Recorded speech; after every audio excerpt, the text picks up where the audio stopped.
सोनपुर गांव एक बहुत ही छोटा गांव था जहां बस एक ही ढाबा था और वहां रामू नाम का आदमी खाना बनाता था।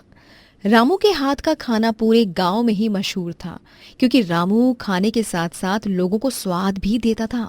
उसके हाथ में जादू जो था। ऐसे ही एक दिन अच्छी कमाई से खुश होकर रामू अपने भाई सोहन से बोलता है। इस बार तो काफी अच्छी कमाई हुई है। अगर ऐसे ही अच्छी कमाई होती रहेगी तो जल्द ही हम अपना घर भी बना लेंगे। बस भगवान अपनी कृपा बनाए रखे। बिल्कुल सही कहा। इस बार काफी अच्छी कमाई तो हुई है, काफी पैसे बच गए हैं। अब बस ये मुश्किलों वाले महीने निकल जाएं, गर्मियां शुरू हो गई हैं। अब तक भगवान ने सब अच्छा किया है, आगे भी जरूर भगवान सब कुछ अच्छा ही करेंगे। चिंता मत करो, हमें बस अपनी मेहनत करनी है, बाकी सब भगवान है, वही देखने के लिए।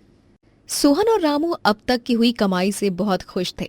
ऐसे ही दिन निकल रहे थे और गर्मियां काफी ज्यादा बढ़ती जा रही थी। गर्मी से काफी ज्यादा परेशान दोनों भाई थे क्योंकि गर्मियों की वजह से अब उनके ढाबे पर ज्यादा कोई आता नहीं था खाने के लिए और उनकी कमाई नहीं हो पा रही थी। एक रात दोनों ढाबे से काम करके घर जाते हैं। सोहन पानी पीने जाता है तो मटका खाली। खाली मटका देखकर सोहन अपने भाई से कहता है, अरे मटका तो खाली है। रामू तो मकान मालिक को बोलकर नहीं गए थे क्या कि मटके को भर देना? अब हम पानी क्या पिएंगे? अरे मुझे अच्छे से याद है, मैंने मकान मालिक को बोला था कि वो हमारे मटकों में पानी भर दे। अब तक तो वैसे भी बिना बोले ही मटके में पानी भर देते थे, फिर आज क्यों उन्होंने हमारे मटके को पानी से नहीं भरा? ये तो गलत है ना। अरे पानी तो सबके लिए ही जरूरी होता है, पानी नहीं है तो हम क्या पिएंगे? चलो एक बार हम मकान मालिक से बात करते हैं इस बारे में। सोहन और रामू दोनों मकान मालिक से बात करने के लिए जा ही रहे होते हैं कि तभी दरवाजे पर उनका मकान मालिक शंभू खुद ही आ जाता है और उन्हें देखकर बोलता है, अरे लगता है दोनों भाई कहीं जा रहे हैं। शंभू जी, हम बस आपके पास ही आ रहे थे। दरअसल वो हमारे मटके खाली हैं, इनमें पानी नहीं भरा क्या आपने? क्या? हाँ, ये सही कहा तुम दोनों ने। लेकिन क्यों शंभू जी? वो क्या है ना, 2 महीनों का किराया रुका है। अब मुझे तकलीफ हो रही है तो थोड़ी तकलीफ तुम दोनों को भी तो होनी चाहिए। जब तक किराया आ रहा था तब तक मैं खुद ही यहां मटकों में पानी भरकर जाता था। अब पैसों के बिना बात कैसे बनेगी? हाँ, लेकिन हमने आपको बताया तो था, गर्मियों की वजह से हमारा काम बिल्कुल भी ठीक नहीं चल रहा है। हमने कभी भी आपके पैसे रोके नहीं हैं। थोड़ा तो समझने की कोशिश करो। हम जैसे ही पैसे मिलेंगे आपको आपके पैसे दे देंगे। बहुत सही। जब मुझे मेरे पैसे मिल जाएंगे तब पानी की बात करना। तुम लोगों को तो पता है कि मेरा एक ही उसूल है, अगर मुझे तकलीफ होती है तो सामने वाले को थोड़ा दुख तो होता ही है ना। शंभू इतना बोलकर वहां से चला जाता है। ढाबा ठीक से नहीं चल रहा था, इसीलिए उन्हें काफी ज्यादा मुसीबतों का सामना करना पड़ रहा था। वक्त के साथ उनके हालात और भी ज्यादा खराब होते जा रहे थे। एक दिन रामू घर पर खाना बनाने जाता है लेकिन घर का पूरा राशन खत्म हो गया था। रामू खुद से बात करते हुए बोलता है, घर पर तो राशन ही नहीं है, अब क्या? हमारे घर पर चूल्हा भी नहीं जलेगा।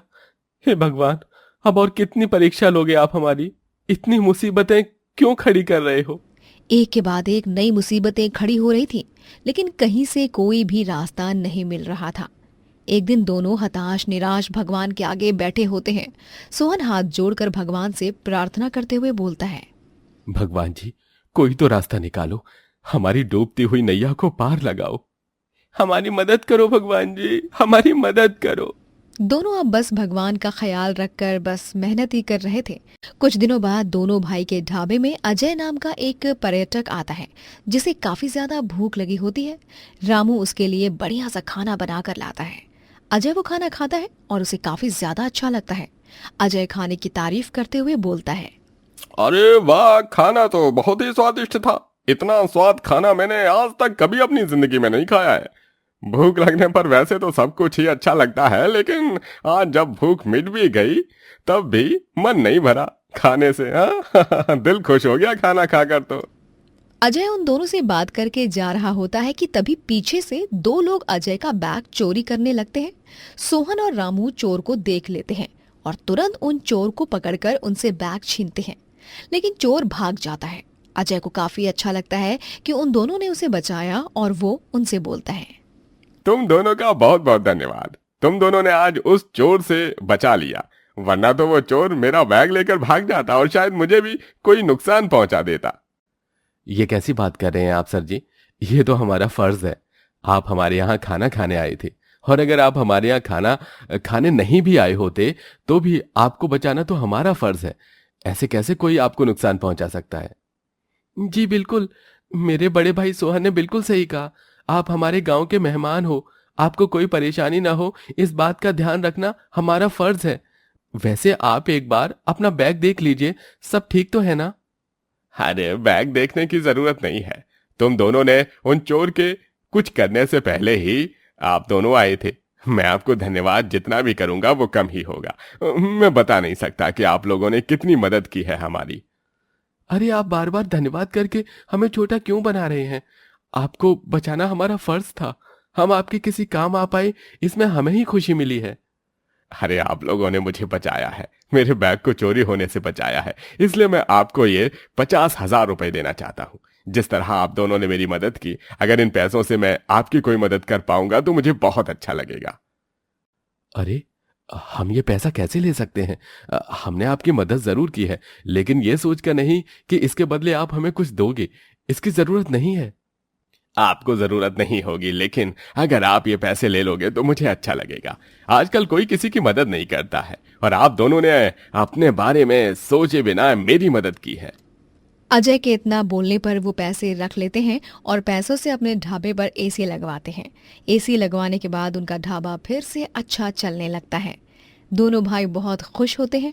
सोहन रामू से कहता है, लगता है वो इंसान हमारे लिए कोई दूत बनकर ही आया था।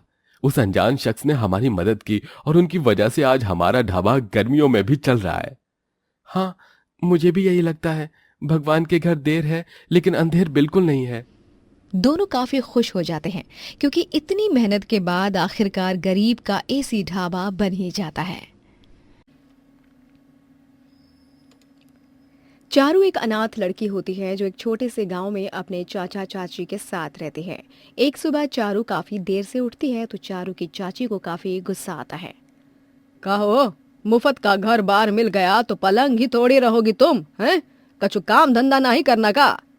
नहीं चाची, ऐसन बात नहीं है।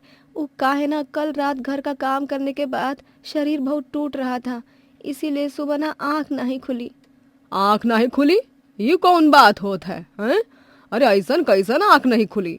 जब तो का पता है कि सुबह सुबह हमका गर्म पानी चाहिए तो आँख कैसा ना खुली? जाओ हमरे लिए अभी के अभी गर्म पानी लेकर आओ। जी चाची, मैं अभी लेकर आती हूँ चाची। काम की ना काज की, दुश्मन अनाज की। तू तो बस हमारी छाती पर मूंग दल रही है। तुम्हारी माँ पता नहीं किसके भरोसे तो का छोड़ गई। चाची, आप हमारी माँ को काहे बीच में ला रही हो? अरे वो तो ये दुनिया में भी नहीं है। हाँ, ये दुनिया में भी नहीं है, ऊपर आराम से है ना। जब से हमारे घर में आई है बस खर्चा ही करवाया है। अरे आज तक कबो चाची के बारे में सोचा है? चाची, आप ऐसे कैसे कह रही हो? अरे हम तो आप दोनों के बारे में ही सोचे थे। आप दोनों ही जो हो जिन्होंने हमें पाल पोस कर बड़ा किया है। और कौन है? और फिर भी हमको ही ठेंगा मिला। चल जा यहाँ से, पानी लेकर आ। सुनीता ऐसे अक्सर चारू को काफी कोसती रहती है, उसे ही घर के सभी काम करवाती है। ऐसे ही काफी ज्यादा धूप और गर्मी का मौसम भी था। घर में भी सबको पसीने आ रहे होते हैं। सुनीता गुस्से में चारू के पास जाती है। ये का है? अब तक खाना काहे नहीं बना है, हैं? चाची जी, गैस खत्म हो गई है और गांव में सिलेंडर आने में काफी समय लगता है, लेकिन जैसे सिलेंडर आता है हम खाना बना देंगे तुरंत, वो भी आपकी पसंद का। अच्छा जी, तो तुम्हारा मतलब ही है कि जब तक सिलेंडर ना ही आएगा तब तक हम भूखे पेट रहिबे? चाची, अब आप ही बताइए, हम कहाँ कर सके थे? सिलेंडर ना ही है तो अब कैसे खाना बनिए? अरे सिलेंडर ही नहीं है ना, ये वो कौन सी बड़ी बात हो गई है? तुम्हारे हाथ पैर तो सही सलामत है ना? अरे बाहर आंगन में चूल्हा है तो वहां जाकर खाना बनाओ। क्या बाहर इतनी धूप में? चाची, ये आप क्या कह रही हो? अरे हम बाहर इतनी धूप में कैसे खाना बना सके थे? थोड़ा तो हमरे बारे में भी सोचिए ना। आंगन में सीधा धूप आती है। तो क्या हुआ? तुम कोई मोमबत्ती हो जो पिघल जाओगी? हैं? यहाँ हम भूख रहे हैं, हम भूखों मर रहे हैं और तुमको वो बर्दाश्त हो रहा है, लेकिन बाहर धूप में खाना बनाना नहीं है तुमका। अरे जाओ जल्दी से हमरे लिए खाना बनाओ, हमका कुछो नहीं पता। चाची, तुमको हमारी बात समझ नहीं आएगा? बताओ, अब की बार और अच्छे से समझा देंगे ताकि कुछ समझने लायक बचोगी ही नहीं। चारू कड़ी धूप में चूल्हे पर खाना बनाने लगती है। हे प्रभु, तनिक धूप को हमरे कपार से हटा दो। इतनी तेज धूप लग रही है, पसीने से तीसरी बार नहा लिया हमने। तनिक हमरे बारे में भी तो सोचो ना, काहे हमार कपार और कलेजा जला रहे हो। अपने घर में आराम से पंखे के नीचे बैठी सुनीता को चारू से ऐसी बात नहीं करनी चाहिए थी, और चारू ऐसे परेशानी में देखकर उसको काफी मजा आ रहा था। अब आया ना मजा, बहुत जुबान चलने लग गई थी कैंची की तरह। ये 2 कौड़ी की अनाथ लड़की की, हाँ, हमरे आगे बोल रही थी लपर लपर। अब धूप में खाना बनाए, मजा आएगा। सुनीता, तुम ये बहुत गलत कर रही हो। अरे चारू बच्ची है, तुमको का मजा आता है उसको इतना परेशान करके? और नहीं तो का। अरे जब तक वो परेशान नहीं होत है, जब तक हमारे हलक से अन्न का निवाला नहीं उतरता है। और ये बात जान लो, अगर तुमको ज्यादा भतीजी का मोह हो रहा है ना, तो पहले उसकी टांगे तोड़ेंगे और बाद में आपको समझाएंगे कि हम आपकी घरवाली हैं, समझे? सुनीता के अत्याचार से चारू काफी ज्यादा परेशान होने लग रही थी। आज रात तुमको सोना नहीं है, का समझी? आज रात तुमको सोना नहीं है। आज तुम सारे गेहूं साफ करोगी। हमरे कपार पर चढ़ने लगी थी ना, चलो अब काम पर लग जाओ। सुनीता की बात सुनकर चारू को काफी दुख होता है। अब बस बहुत हो गया हमारी चाची का, हमारी चुप्पी का वो बहुत फायदा उठा रही हैं। अब हम ये सब और बर्दाश्त नहीं कर सके थे। रात के समय सब लोग सो रहे होते हैं और चारू घर से भाग जाती है और एक ढाबे में नौकरी करने लग जाती है। अरे वाह, तुम तो बहुत ही अच्छा खाना बनाती हो। हमारे ग्राहक को तुम्हारे हाथ का खाना बहुत अच्छा लग रहा है। धन्यवाद मालिक, हमको बहुत अच्छा लगा कि ग्राहक को हमारा बनाया हुआ खाना पसंद आ रहा है। अच्छा मालिक, 1 महीने से ऊपर हो गया है, अब तक आपने हमारी तनख्वाह नहीं दी। अरे थोड़ी तारीफ क्या कर दी हमने तुम्हारी, तुम तो हमरे ही सिर पर चढ़ने लग गई। काम करो, तनख्वाह जब मिलनी होगी मिल जाएगी। काफी समय निकल जाता है और अब तक अजीत ने चारू के पैसे नहीं दिए होते हैं। मालिक, अब आपका बहुत हो रहा है। अरे आपका हमसे ऐसे ही मुफ्त में खाना बनवाते रहोगे? हमको हमारी तनख्वाह दे दीजिए।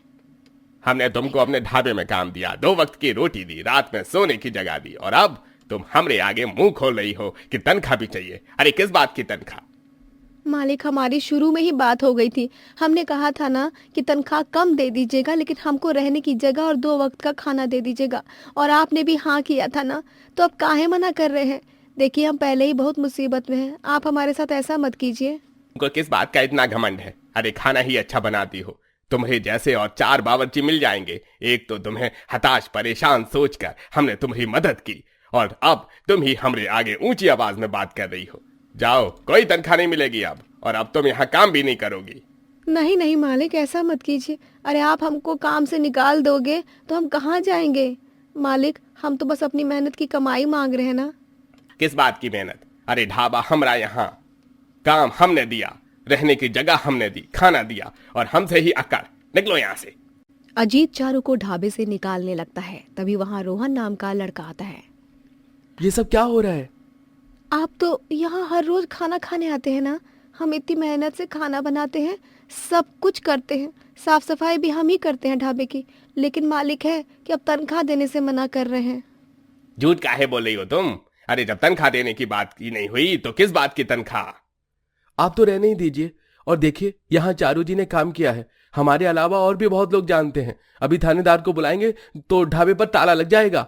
भलाई इसमें ही है कि चारू जी की तनख्वाह दे दीजिए। पुलिस के डर से अजीत चारू को पैसे दे देता है, जिसके बाद रोहन चारू को अपने घर ले जाता है।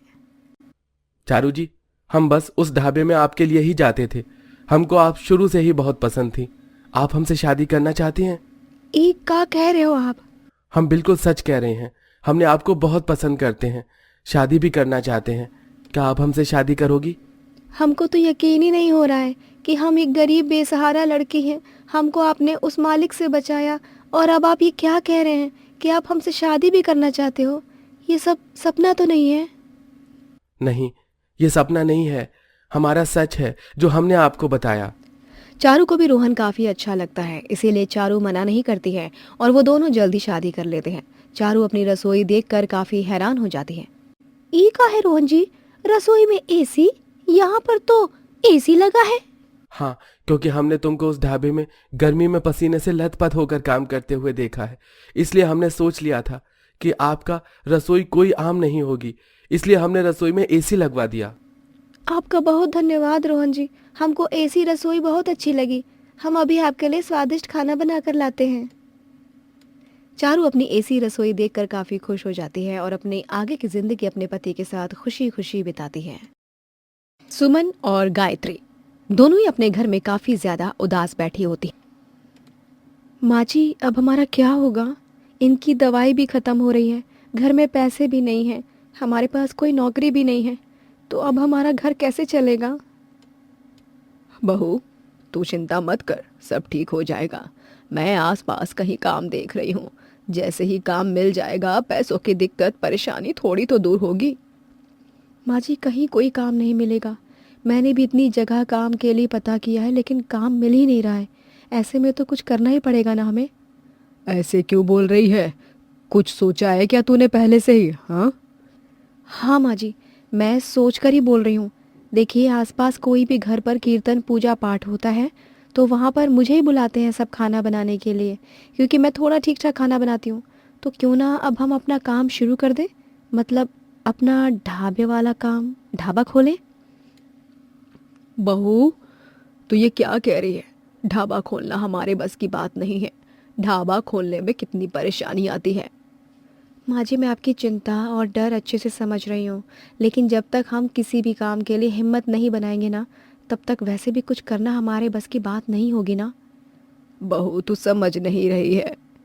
दोनों सास बहू बात कर रहे होते हैं, तभी सुमन का बेटा सोनू रोते हुए आता है। अरे क्या हुआ सोनू, तू इतना क्यों रो रहा है? माँ, मुझे मैडम ने स्कूल आने से मना कर दिया। कहने लगे जब तक फीस नहीं देंगे स्कूल की, तब तक स्कूल आने की कोई ज़रूरत नहीं है। माँ, मेरी फीस अब तक क्यों नहीं दी गई है माँ? हाँ, मुझे स्कूल जाना है माँ। माँ जी, देख रही हो ना आप, कितनी परेशानी हो रही है। सोनू बेटा, तू चुप हो जा और अब जा ना, कपड़े बदल ले। बहू, तू ठीक कह रही है। फिर अगर तुझे यही सही लग रहा है ढाबा खोलना, तो मैं भी तेरे साथ हूँ। घर की परेशानियों के लिए हमें कुछ ना कुछ तो करना ही पड़ेगा ना। दोनों सास बहू अब ढाबा खोलने की तैयारी में लग जाते हैं। बहू, हमने ढाबा खोलने की तो सोच ली है, लेकिन हमारे पास तो पैसे हैं ही नहीं। हम ढाबा खोलेंगे कैसे? माँ जी, रमेश काका है ना, मैंने उनसे बात की है। उनकी जो दुकान है उसको किराए पर ले लेंगे। 3 महीने बाद ही हम पैसे देंगे। मैंने उनसे बात की थी कि जब हमारा ढाबा 3 महीने थोड़ा बहुत चलने लग जाएगा तो हम पैसे दे देंगे। दोनों सास बहू रमेश के पास जाते हैं।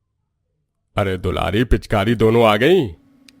माफ करना, ये दुलारी पिचकारी कौन है? अरे मैं गायत्री और ये मेरी बहू सुमन है। तुम दोनों को ही दुलारी पिचकारी कह रहा हूँ। अच्छा ये बताओ, यहाँ क्यों आए हो दोनों? काम है क्या? हाँ रमेश काका, काम ही है। दरअसल मैंने आपसे बात की थी ना आपकी उस दुकान के बारे में, वो हमें किराए के लिए चाहिए।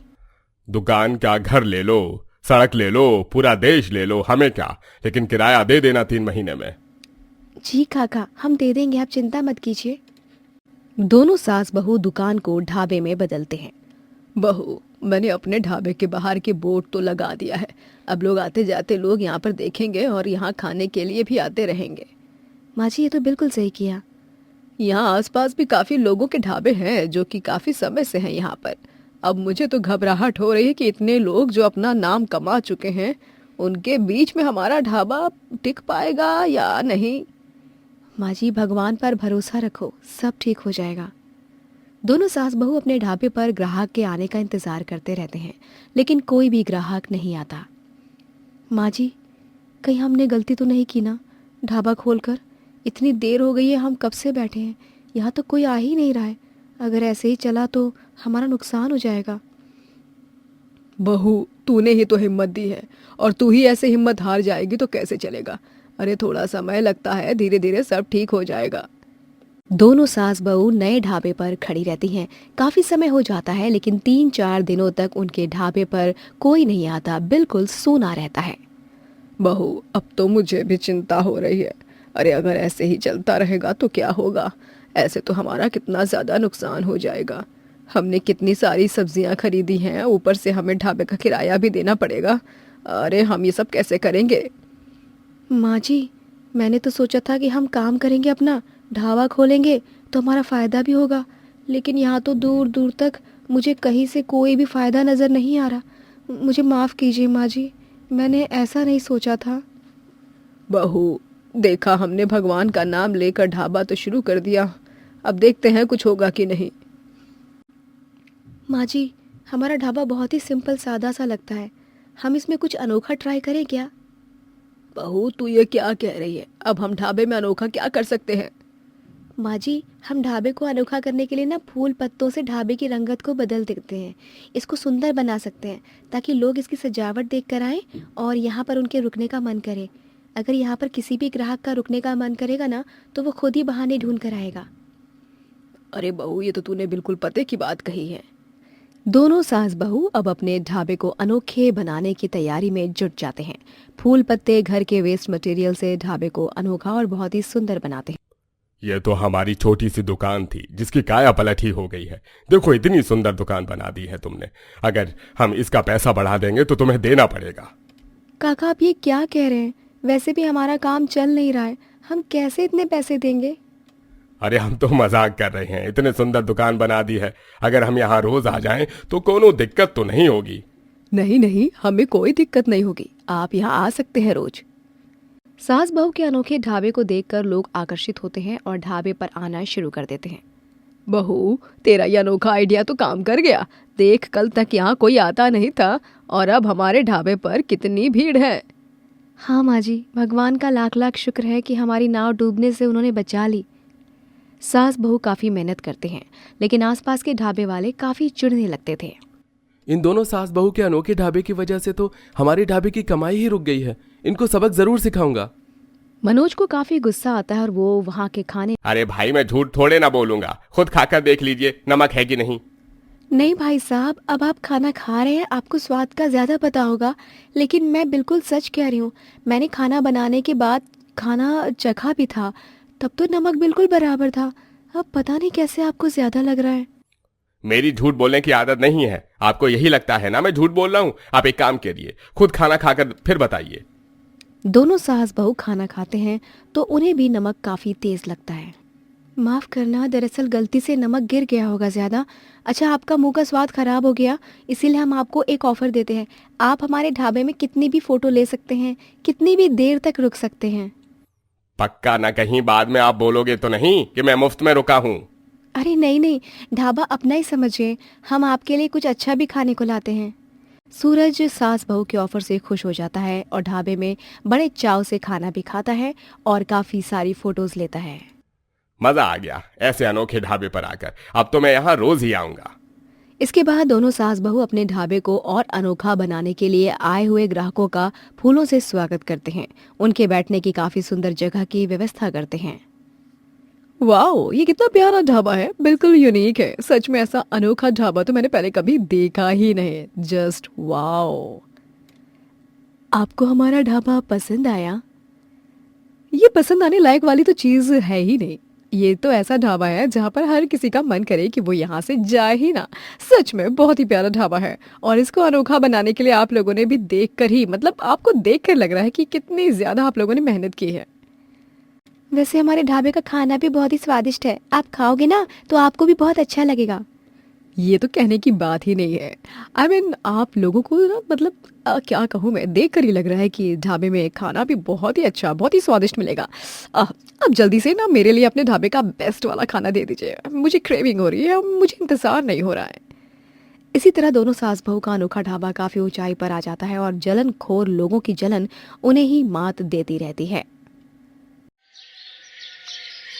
राजू एक मेहनती युवक है जो अपनी बहन सुमन के साथ शहर के बाहरी इलाके में रहता है। उसके पिता की मृत्यु के बाद परिवार के पालन पोषण की जिम्मेदारी उसके कंधों पर आ गई।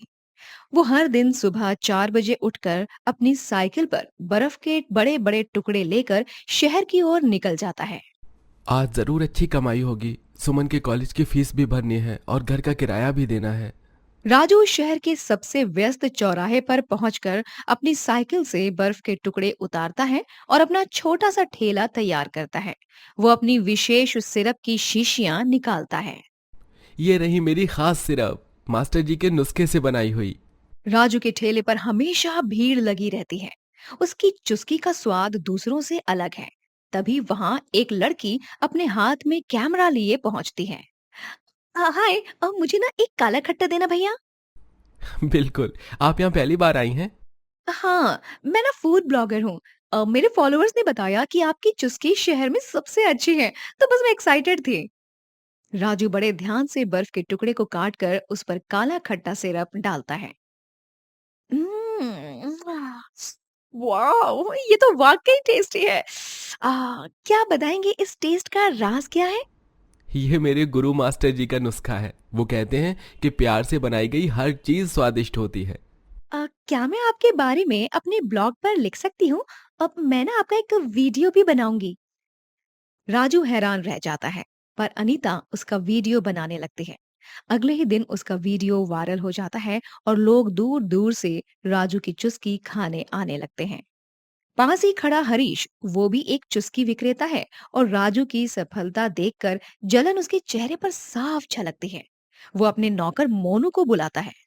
राजू की वजह से मेरा व्यापार चौपट हो रहा है, उसकी चुस्की को चौपट करना होगा। मैं कुछ सोचता हूँ मालिक। अगले दिन जब राजू थोड़ी देर के लिए अपने ठेले से हटता है, मोनू चुपके से आकर राजू के सिरप में कुछ मिला देता है। उस दिन कई ग्राहक राजू की चुस्की खाने के बाद बीमार पड़ जाते हैं। अरे, मेरा पेट, ये चुस्की में कुछ गड़बड़ है। आ, अरे भाई मेरा पेट, ये चुस्की में कुछ तो गड़बड़ है भाई। अरे मुझे भी उल्टी जैसा लग रहा है। राजू हैरान और परेशान होता है। उसे समझ नहीं आता कि ऐसा कैसे हुआ। तभी मोनू वहां पहुंचता है। अरे राजू भाई, लगता है आपकी सिरप खराब हो गई है। लोग बीमार पड़ रहे हैं। ये कैसे हो सकता है?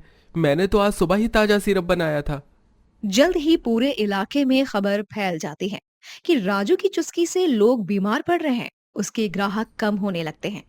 देखा, अब पता चलेगा इसे कि व्यापार कैसे चलता है। परिस्थिति से निराश होकर राजू मास्टर जी के पास जाता है। मास्टर जी, मेरी समझ में नहीं आ रहा कि ऐसा कैसे हुआ। मैंने तो हमेशा की तरह सावधानी से सिरप बनाया था। राजू, कभी कभी मुसीबतें हमारे जीवन में इसलिए आती हैं ताकि हम उनसे कुछ सीख सके। जांच करो, शायद किसी ने जानबूझकर ऐसा किया हो। इधर अनीता, जो राजू की एक सच्ची प्रशंसक बन चुकी है, उसके साथ खड़ी रहती है। राजू भैया, मैं आपको जानती हूँ, आप ऐसा नहीं कर सकते। मैं अपने फॉलोवर से बात करूंगी। अनीता अपने फॉलोवर से राजू के लिए समर्थन मांगती है। इस बीच एक बच्चा जो मोनू को राजू के सिरप में कुछ मिलाते हुए देख लेता है, वो राजू के पास आता है। राजू भैया, मैंने कल देखा था कि वो मोनू भैया ना आपके सिरप में कुछ डाल रहे थे। क्या तुमने ये देखा था? राजू तुरंत पुलिस के पास जाता है और अपनी कहानी बताता है। पुलिस मोनू को पकड़ लेती है, जो जल्द ही स्वीकार कर लेता है कि हरीश के कहने पर उसने सिरप में मिलावट की थी।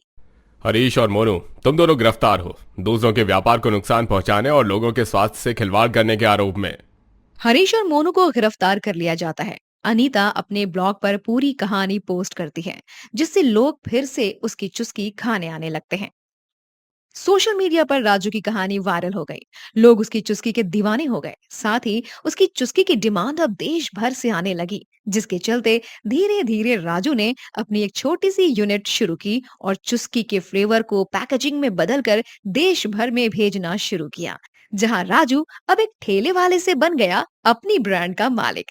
6 महीने में अलग अलग सिटी में 100 से ज्यादा आउटलेट्स खुले।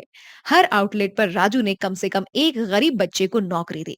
कुछ सालों में राजू करोड़पति बन गया, लेकिन उसने ठेला नहीं छोड़ा। वो आज भी अपने उसी ठेले पर चुस्की बेचता है। विधवा सुजाता अपने बेटे मिंटू और बेटी चिक्की के साथ रहती थी। वो गांव के एक बड़े और अमीर घराने में रह रहे यामिनी और वीरेंद्र के पास दिन भर काम करने जाती है और उसी कमाई से अपना और अपने बच्चों का पेट पालती। एक दिन की बात है, जब मिंटू और चिक्की दोनों स्कूल से छूटकर घर जा रहे होते हैं, तभी उनके क्लास के कुछ बच्चे एक बड़े से बर्गर और पिज्जा की दुकान में जाकर पिज्जा बर्गर खाते हैं। ये देखकर मिंटू और चिक्की को भी वो खाने का मन करता है। चिक्की, काश हमारे पास भी ढेर सारे पैसे होते तो हम दोनों भी ये पिज्जा और बर्गर खा पाते, है ना? हाँ मिंटू, तू सही कह रहा है, लेकिन हमारे भाग्य में तो अमीरों जैसा खाना लिखा ही नहीं है। तू तो जानता ही है ना, हमारी माँ कितना कष्ट करती है, तब जाकर वो हमें 2 वक्त की रोटी खिला पाती हैं। हाँ चिक्की, सही कहा तूने। तभी उस दुकान के अंदर से 2 बच्चे आते हैं और मिंटू और चिक्की के सामने वो पिज्जा बर्गर खाते हैं। तुम दोनों बस दूसरों को अच्छा और अमीरों वाला खाना खाते हुए देखते ही रहोगे, कभी खा नहीं पाओगे, गरीब जो ठहरे। बिल्कुल सही कहा यार तूने गोलू। बेचारे मिंटू और चिक्की, इन दोनों का तो नसीब ही खराब है। अगर ये दोनों भी हमारी तरह अमीर होते तो हमारे साथ ये पिज्जा और बर्गर खा पाते, लेकिन नहीं, इनके नसीब में ये सब है का। मिंटू और चिक्की को बहुत बुरा लगता है। ओए गोलू और पिंकू, ज्यादा मत बोलो। हम गरीब हैं लेकिन बेवकूफ नहीं, जो तुम्हारी बातें सुनकर यहाँ से परेशान हो जाए। आइंदा से मुझे और मेरे भाई मिंटू को कुछ बोला तो छोड़ूंगी नहीं तुम दोनों को, समझ गए ना तुम दोनों? हाँ चल मिंटू। हाँ चिक्की।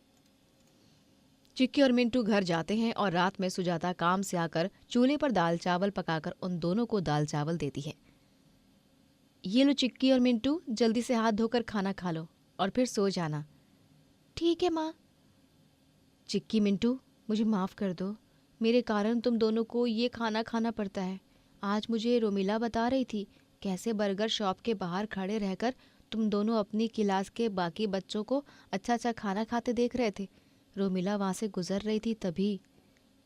अच्छा ऐसी बात है क्या? माँ, आपको माफ़ी मांगने की कोई ज़रूरत नहीं है, मैं और मिंटू हमारी परिस्थिति को समझ सकते हैं। हाँ माँ, आप चिंता मत कीजिए, हम भी अमीरों वाला खाना खाएंगे। जब मैं बड़ा हो जाऊंगा तब मैं बहुत अच्छी नौकरी पर लगूंगा और ढेर सारे पैसे कमाकर वो सारी इच्छाएं पूरी करूंगा जिन्हें हम तीनों आज पूरी नहीं कर पा रहे हैं माँ। मेरे प्यारे बच्चे।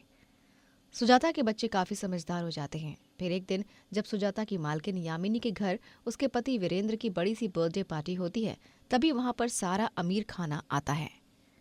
अरे ओ सुजाता मैडम, तुम यहाँ गेस्ट नहीं नौकरानी हो, जाओ जाकर सबको कोल्ड ड्रिंक और नाश्ता सर्व करो। आई बड़ी नालायक कहीं की। माफ कीजिएगा मैम साहब, मैं अभी सबको दे देती हूँ, माफ कीजिए। यामिनी और वीरेंद्र दोनों बहुत ही अकड़ू और बुरे स्वभाव के होते हैं। रात के 10 बज चुके थे। जहां रोज सुजाता काम से 8 बजे छूटकर घर चली जाया करती थी, वहीं आज उसे बहुत ज्यादा देर हो चुकी थी। वो यामिनी से जाकर कहती है, मेम साहब मैं घर चली जाऊं, मेरे बच्चे मिंटू और चिक्की दोनों घर पर अकेले हैं, मुझे जाने दीजिए ना मेम साहब। अरे रोज थोड़ी तुम्हें मैं रोक कर रखती हूँ, आज मेरे घर पर पार्टी है, तुम्हारे साहब का जन्मदिन है, इसीलिए रुकाया है। ज्यादा नखरे मत करो और बार बार आकर मेरा कान मत खाओ और 1 घंटे के बाद चली जाना। जाओ जाकर सबके लिए समोसे तलो और केक कट करके सबको बांट दो। लेकिन मेम साहब मेरे बच्चे वो भूखे। ओफो, ठीक है चली जाओ, तुम्हें जाना है तो जाओ, लेकिन फिर कभी आना मत मेरे यहाँ काम करने। तुमसे और 1 घंटा भी नहीं रुका जा रहा है ना? नहीं मेम साहब, ऐसा मत कीजिए, अगर आप मुझे काम से निकाल दोगी तो मैं अपना घर कैसे चलाऊंगी? ठीक है मेम साहब, मैं रुक जाती हूँ और 1 घंटा।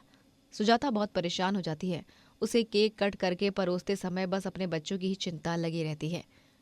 बेचारे मेरे बच्चे सुबह से भूखे हैं, कुछ बनाकर भी नहीं आई हूँ मैं काम के चक्कर में, लेकिन अगर अभी गई तो मेम साहब मुझे काम से निकाल देंगी। हे भगवान, जल्दी से वक्त गुजर जाए और फटाफट मैं अपने बच्चों के पास पहुँच पाऊँ और उन्हें जल्दी से कुछ खिला दूँ। एक काम करती हूँ, मैं पार्टी में आया हुआ बचा हुआ खाना ही अपने बच्चों के लिए ले जाती हूँ। मैं भूखी रह लूँगी वो चलेगा, लेकिन मेरे बच्चे वो भूखे नहीं रहने चाहिए। सुजाता अपने बच्चों के लिए पार्टी का बचा हुआ खाना लेकर जा ही रही होती है कि तभी उसे यामिनी रोक लेती है और वो सभी मेहमानों के सामने सुजाता को एक जोरदार थप्पड़ लगाती है। क्या हुआ मेम साहब, मैंने ऐसी कौन सी गलती कर दी जिसके बदले आप मुझसे ऐसे तमाचा मार रही हैं? अरे बेशरम गरीब गवार औरत, तेरी हिम्मत भी कैसे हुई मेरे घर से खाना चुरा कर ले जाने की, चोरी कहीं की। सही कह रही है यामिनी, तुमने ये खाना चोरी किया है। तुम जैसे नालायक गरीबों से और क्या ही एक्सपेक्ट किया जा सकता है। निकल जाओ मेरे घर से और ये खाना यही रख दो। आइंदा से यहाँ पर दिखी तो टांगे तोड़ दूंगी मैं तुम्हारी। लेकिन मेम साहब मैंने कोई चोरी नहीं की है। मैंने तो ये खाना लेकर जा रही थी, बस मुझे लगा कि फेंकने की जगह ये खाना मेरे बच्चे खा लेंगे। मेरा विश्वास कीजिए मेम साहब। चुप रहो तुम और अपनी फालतू की बकवास बंद करके दफा हो जाओ यहाँ से, इडियट। ऐसा मत कीजिए मेम साहब, मेरे पास और कोई काम नहीं है। एक आपके ही भरोसे मैं अपना घर चलाती हूँ, मुझे मत निकालिए काम से। साहब, मेम साहब, मैं आप दोनों के सामने हाथ जोड़ती हूँ, आप दोनों से विनती करती हूँ। सुजाता उन दोनों से खूब विनती करती है, लेकिन वो दोनों उसकी एक नहीं सुनते और उसे काम से निकाल देते हैं, जिसके बाद सुजाता के लिए सब कुछ बहुत कठिन हो जाता है। उसे अब कहीं और नया काम भी नहीं मिलता है और रोज उसे और उसके बच्चों को सूखा प्याज और रोटी खानी पड़ती। उनके हालात काफी खराब हो जाते हैं। लेकिन एक दिन सुजाता देखती है कि गांव में एक खाना बनाने का कंपटीशन हो रहा है, जिसमें से सबसे अलग और अनोखी डिश बनाएगा जो वो बनेगा विजेता। अरे वाह, मेरे पास तो ढेर सारी डिशेस हैं जिन्हें मैं अलग और अनोखे तरीके से बना सकती हूँ। मुझे इस प्रतियोगिता में भाग लेना चाहिए, मैं इसमें जरूर भाग लूंगी अब तो। सुजाता उस कंपटीशन में जाकर अलग और अनोखे प्रकार के गुलाब जामुन बनाती है और वो जजेस को काफी पसंद आते हैं और वो उसे ही विजेता बनाते हैं, जिसके बाद वो 5 लाख रुपए का इनाम जीतती है और नया घर और अमीरों जैसा खाना खाने लगती है। मैंने कभी नहीं सोचा था कि मैं ये अमीरों जैसा खाना खा पाऊंगी। सच में मुझे विश्वास नहीं हो रहा है अपनी किस्मत पर। माँ, आपने कर दिखाया है, हमें आप पर बहुत गर्व है। ये सब आपके अच्छे कर्मों की वजह से ही हुआ है माँ। आप हो ही इतनी अच्छी, इसीलिए भगवान जी ने आपके साथ अच्छा किया है। यहाँ सुजाता के साथ अच्छा हो जाता है, वहीं यामिनी और वीरेंद्र का बिजनेस में काफी लॉस हो जाता है, जिस कारण वो दोनों अमीर से गरीब हो जाते हैं और उनके खाने के लाले पड़ जाते हैं। इसीलिए हमें जीवन में हमेशा अच्छे काम करते रहना चाहिए, क्योंकि अगर हम अच्छे कर्म करेंगे तभी हमारे साथ अच्छा होगा, वरना बुरे कर्मों के फल की सजा बद से बदतर होगी।